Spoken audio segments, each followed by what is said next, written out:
देखी पारुथिबो बहुत दिन आमके करला पतर शाग खाइबा लगी इच्छा थिला तो आज मुई टुलबार रे लागी पड़ेली तो एते सारा काजे टुलीछे कहले हमर घरे बहुत लोक अछु तो याड़े लेट टिके होउथिला सेथि लागि मुई जल्दी जल्दी बिलाती के काटबा लागी पड़ेली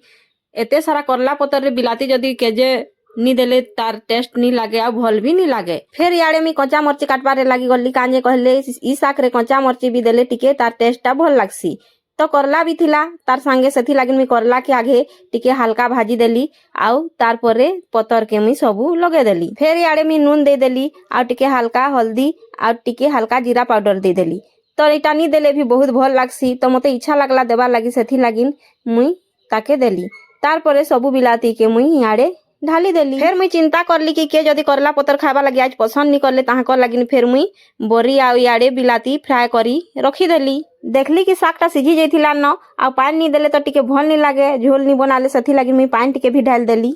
याड़े होई गला हमर करला पतर शाग रेडी तो मुई गाधी आसली आ जल्दी जल्दी खाइबा लागि बसी पड़ली तो मुई सबू शाग के खाइबा लागि पसंद करसी आई करला पतर शाग के भी खाइबा लागि बहुत पसंद करसी।